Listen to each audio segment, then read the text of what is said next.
Doctor Ghulam Abbas صاحب، professor doctor میاں یاسین صاحب، ڈاکٹر ابرار صاحب، میرے معزز اساتذہ کرام اور ڈیئر اسٹوڈنٹس، السلام علیکم۔ ابھی ڈاکٹر صاحب نے قائد اعظم پہ اپنے خیالات کا اظہار کیا اور انہوں نے ہر اینگل سے قائد اعظم کا آپ کے ساتھ تعارف کروایا۔ وہ سیاست بھی ہے، سوشل بھی ہے، مذہبی طور پہ بھی بتایا اور نوجوانوں کے حوالے سے بھی بتایا۔ قائد اعظم کو اقبال کے ساتھ ملا کے ایک ریاست کا خاکہ بھی کھینچ دیا۔ اب بحیثیت ایک خاتون کے مجھے لگتا ہے کہ مجھے ایک خاتون کی حیثیت سے قائد کے جو خیالات تھے ویمن امپاورمنٹ کے حوالے سے، جو صوبائی جو خواتین کی خود مختاری یا ان کی امپاورمنٹ کے حوالے سے ان کے جو نظریات تھے ان کے اوپر بات کی جا سکے۔ جس وقت کی یہ بات ہے اس زمانے میں برِ صغیر میں خواتین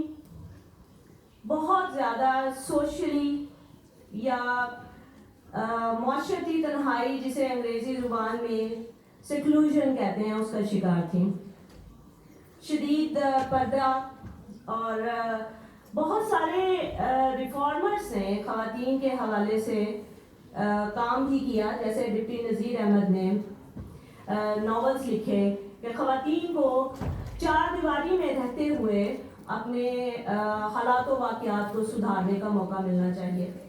جیسے مولانا حالی نے اپنی شاعری کے ذریعے حالات کو سدھارنے کے لیے ذکر کیا، اور جیسے سر سید نے خواتین کی تعلیم کی بات تو کی، لیکن انفارچونیٹلی خواتین کی تعلیم مردوں کی تعلیم کے بعد، یعنی یہ وہ وقت تھا جب کہ ریفارمرز خواتین کی بات تو کرتے تھے، ان کے حالات سدھارنے کی بات تو کرتے تھے، لیکن چار دیواری کے اندر رہتے ہوئے شاید کہ وہ ماحول بھی ایسا تھا کہ جس کے اندر اسی طرح کی بات ہو سکتی تھی۔ پھر 1913 میں 1913 میں خدام کعبہ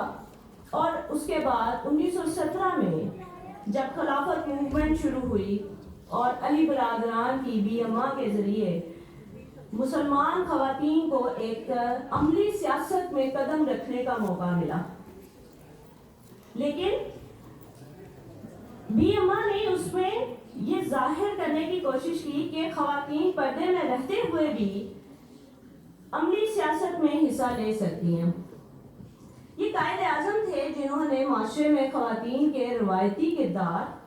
کو توڑا اور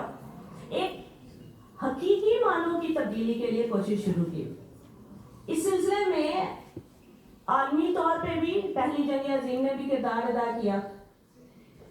اور اگر آپ لوگ سوشل سائنسز کے لوگ ہیں، آپ کو